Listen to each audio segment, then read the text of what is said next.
Jérém Star est sous le feu des projecteurs pour son dernier projet. Le 6 octobre 2022 est paru son livre Survivant des réseaux sociaux, aux éditions Hugo Doc. Un ouvrage dans lequel il revient sur les accusations de pédophilie dont il a fait l'objet, à tort.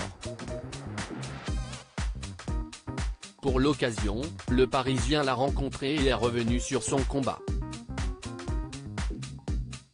CIST notamment grâce aux réseaux sociaux que Jérémy Gisclon, de son vrai nom, s'est fait une notoriété dans le monde de la télé-réalité il y a quelques années.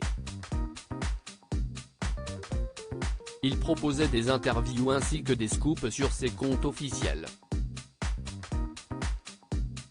Mais CIST aussi sur ce terrain que sa vie est devenue un véritable enfer. Le jeune homme de 35 ans a été cité dans une affaire de pédophilie, plainte classée sans suite. Très vite, il a donc été victime de harcèlement sur les réseaux sociaux. J'ai été victime de campagnes de harcèlement, de dénigrement d'une rare violence. On m'a accusé d'être pédophile, raciste et cela a été largement relayé par les médias. J'ai fait condamner toutes les personnes qui m'ont attaqué. Mais quand la justice m'a innocenté, il n'y avait plus grand monde.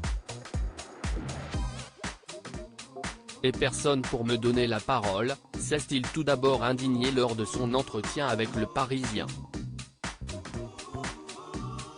Jérém Star a donc pris la parole dans son livre afin de dévoiler sa descente aux enfers mais aussi, pour dénoncer la lenteur de la justice.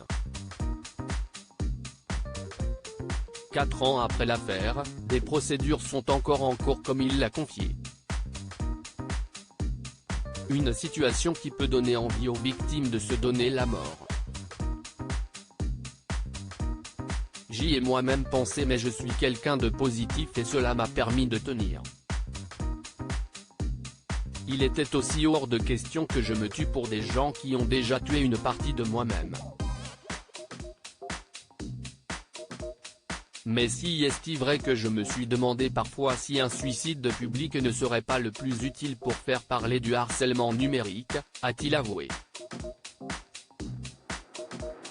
Une grosse somme dépensée. Jérém Star a ensuite dévoilé qu'il a dépensé plus de 200 000 € en frais de justice pour porter plainte contre ceux qui l'avaient agressé.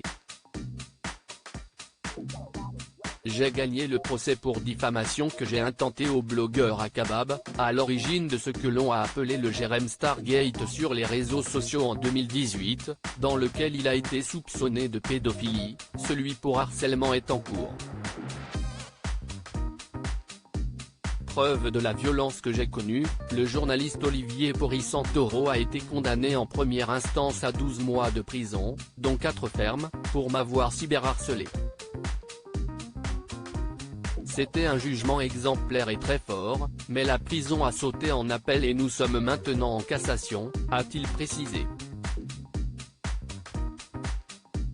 Aujourd'hui, même s'il se bat, Jérém Star est toujours très touché par toute cette affaire et les conséquences qu'elle a eues.